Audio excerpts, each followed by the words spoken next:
before we go along to our journey of the, what is it called, Dave? Target. Target. We must cut one final string to meet today's quota. You understand? Yes. Why don't you do I mean, teamwork is a core principle at Target.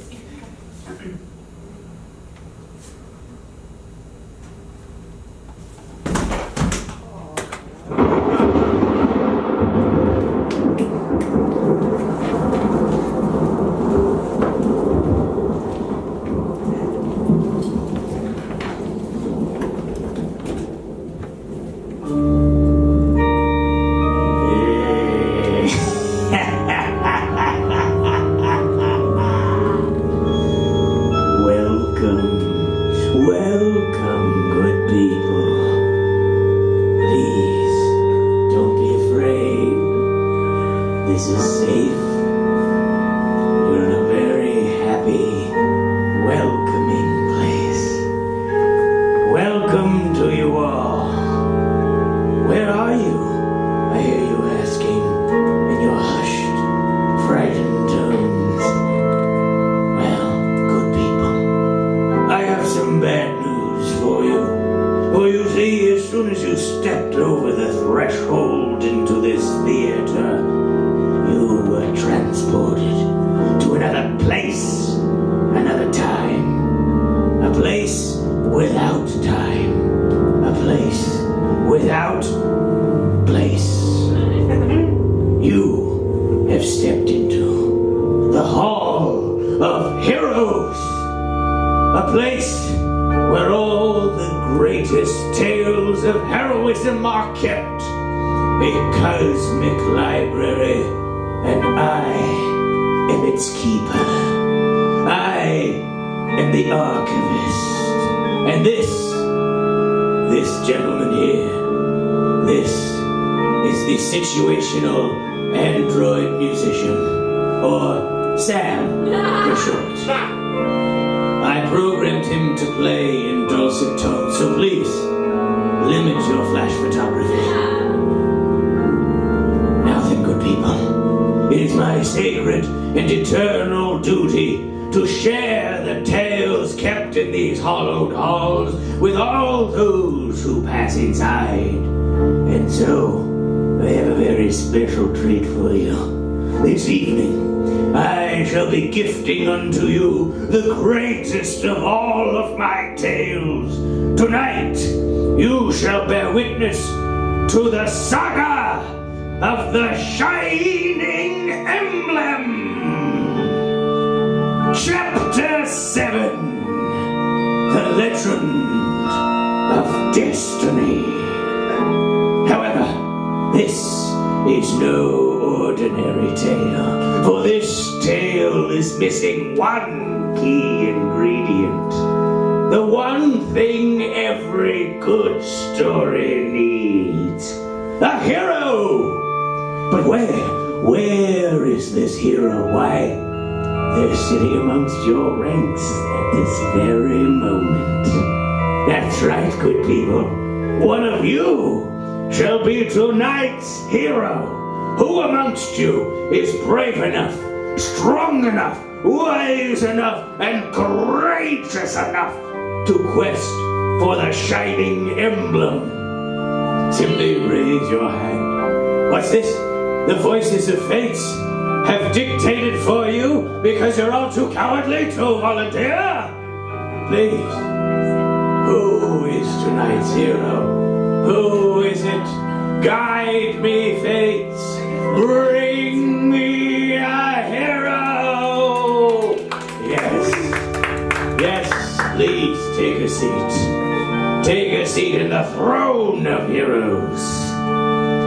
Courageous soul, what is your name? Amy. Amy! Yes, truly a hero's name if ever I heard one. Amy, tonight you have one task. You must quest for the Shining Emblem, an object of unimaginable power. For if you find this item, you will be granted one wish, anything your heart's desire. explain how tonight's tale shall unfold. I shall narrate your adventure, and at certain points during the story, I shall turn to you and query you with, "What do you do?"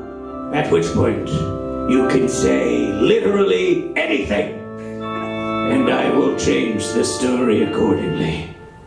I believe a demonstration is in order. Very well then. The heroic Amy finds herself standing in front of a great chasm. Across this massive berth of land stretches a rickety rope bridge. On the other side of this bridge is a fearsome goblin with pointed teeth, shiny armor, and a nasty disposition. This goblin's sacred duty is to guard this bridge with his life. Amy, you must cross this bridge, for your destination lies over yonder. What do you do? Start walking? Amy, brave as always, undeterred in her tenacity, begins walking. In what direction? Who knows? Not even Amy. She just starts walking. Unfortunately, the direction that she walks is the exact opposite direction that she needed to head. No one knows what happened to Amy the Walker. But they say on cold nights, if you listen out your window, you can still hear her footsteps as she walks onward to where God only knows. Amy, I am afraid you have failed in your quest to retrieve the shining emblem. So that's kind of how it will go. Hopefully a little bit better than that.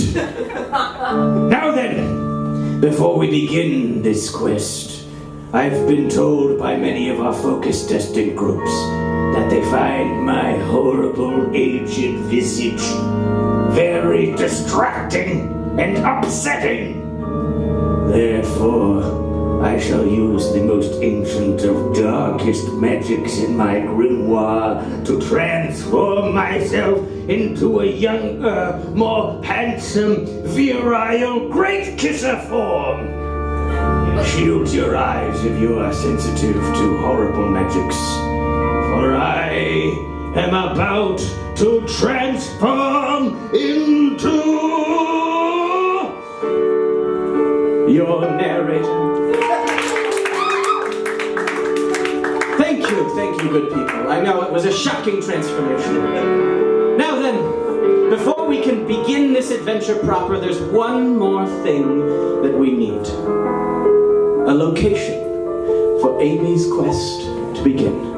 Someone please shout out literally any place in the world, or any world. Just say places. Dave & Buster's. Dave & Buster's.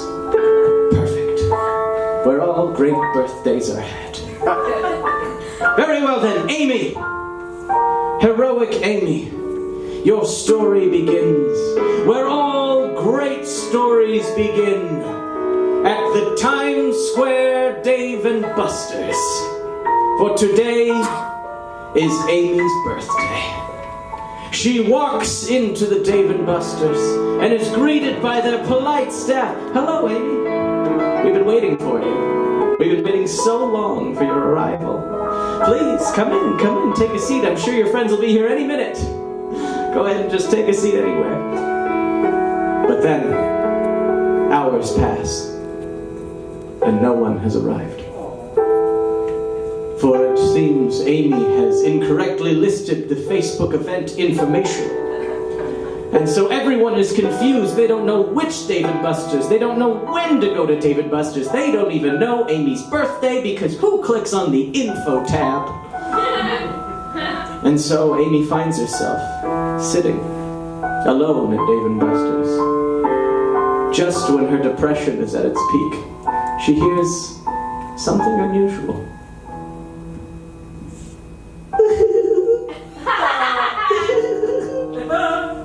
She looks over to see a small child she never noticed when she sat down.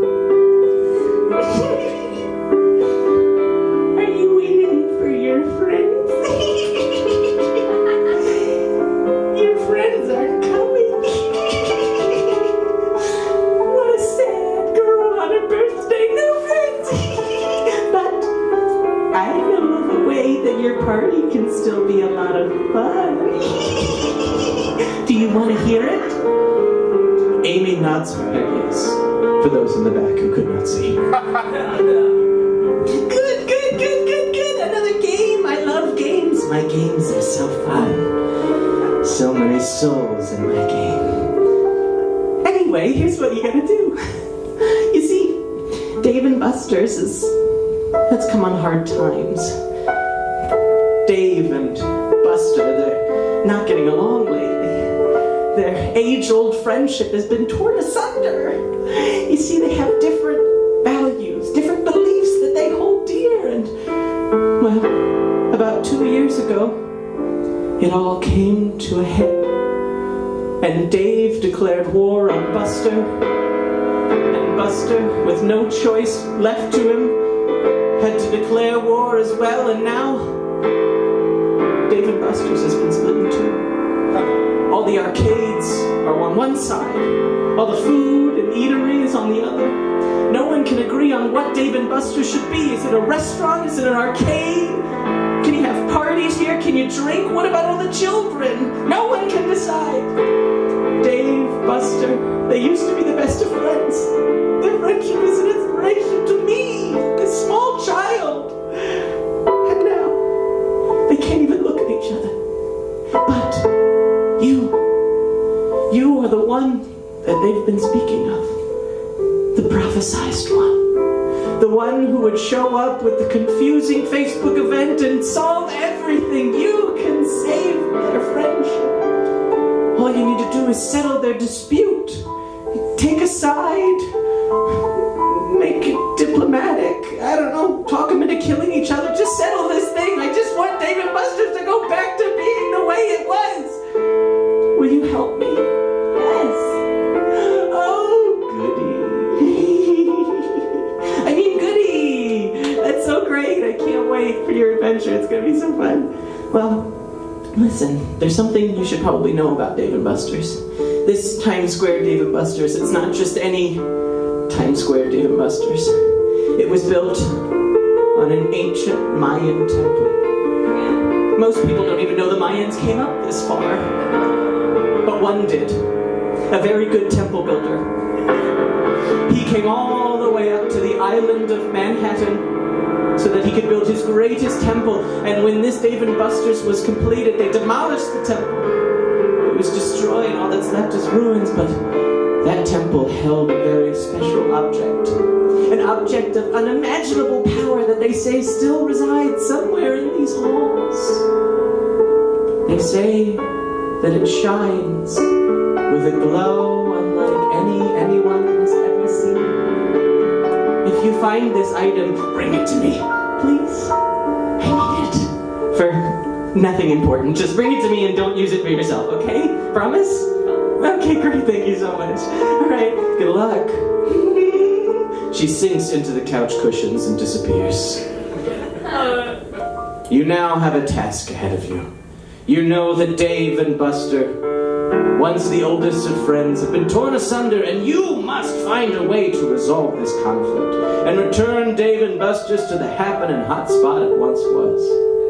In front of you lies the entrance to Dave and Buster's with a line and duct tape down the middle. There's a clear divide between the arcade where Buster resides and the restaurant where Dave lives. What do you do? Check for traps. Good thinking! Because just as you said that, a log on a string comes slamming into the wall. Wowzers, that was close. You look around on the ground and see pressure pedals all over. Oh, if you had just walked in. Good God, it would have been a bloodbath. Thanks to your perceptive choice, you're able to avoid all of these tricks and traps and make your way into Dave and Buster's. And now you find yourselves at a crossroads with the arcade and the restaurant. What do you do? Head toward the skee ball. Specifically the skee ball. Very well. You make your way into the arcade, the realm of Buster, totally ignoring the caution you had before for traps.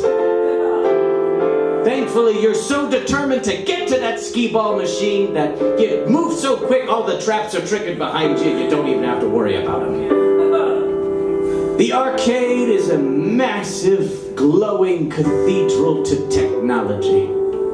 Its walls are lined in every game machine imaginable. You've got the one with the fish, where you have to put a coin in, and then it goes in and hits a fish. You know, that one. You've got the one where it pushes tokens, and if you put enough tokens in, it pushes down all the tokens. I guess that's how it works. I've never seen that happen, but supposedly that's how it works. And of course, the giant spinny wheel that you go like this on, and it's a really easy way to get a lot of tickets. They're all there, all accounted for. But something's different about this arcade. It's more light. It's more cyberpunk. There's computer chips all over the walls and flashing lights everywhere you see, which I guess is pretty normal for an arcade, but way more than you'd expect. It's honestly very disorienting. That's when you notice the staff. This is not any ordinary staff. They seem to walk autonomously. Yes, I know human beings also do that, but these seem to march in sync with each other. They're moving as if they were created from scraps of metal and computer chips and CD-ROM drives. They're moving around these junkyard robotic men. And when they hear you enter, they all turn. Their eyes begin flashing red, tokens and tickets pouring out of every orifice on their body. They approach you, they encircle you, they're all around you. Intruder, intruder, intruder, intruder. Happy birthday, Amy, happy birthday, Amy, happy birthday, Amy. Now you are surrounded. Your quest to the skee-ball machine has been thwarted. You need to say something quick to get these guards off your back. What do you do? Hey guys! She has said the password. Going into safe mode. They are all deactivated and move away. That was a close one. But once again, Amy's quick thinking has saved her life. And her quest continues. You make your way to the skee-ball machine. And there it is, just like you imagined. Brown, gross, in disrepair, and there's already a bunch of balls in it because the last person to use it got like 3 balls in and was like, I'm over this. And they just let all their balls just stay there, so you could just play for free if you want. I mean, you have this like quest that you're supposed to be doing, but you know, whatever, it's whatever you want to do. What do you do? Play a couple of rounds. Good thinking. You play a couple of rounds of skee-ball. You try to line it up with the 100 up in the corner, but every time you either throw too hard and it just lands in the 0, or not hard enough and it barely makes its way up the ramp. However, on your 3rd game, something different happens. You find yourself in the zone, the skee-ball zone. You find that exact weight and rhythm needed to get right into the 100 every single time. Your body is moving without you even thinking. Tickets are pouring out of the machine like a waterfall, but you don't even care about tickets. You don't need a big pencil or a big pair of sunglasses. You just want the pride of your accomplishment. 100, 100, 100. The scoreboard flashes higher and higher and higher and higher until smoke starts pouring out of it. High score! High score! That's when the staff comes around to watch. They're all in awe when, just as your score is about to reach its peak, you have played the ultimate game of skee-ball. So well that the machine itself can't even handle it and breaks down. A gasp echoes throughout the staff. She is the prophesized one. They all get down on one knee. It takes them a long time because their joints are so rusty. She is the prophesized one. We must get Buster. Buster must know of this. Buster, Buster. They rush into the back room, out of sight. You're left standing there, alone, in the arcade, wondering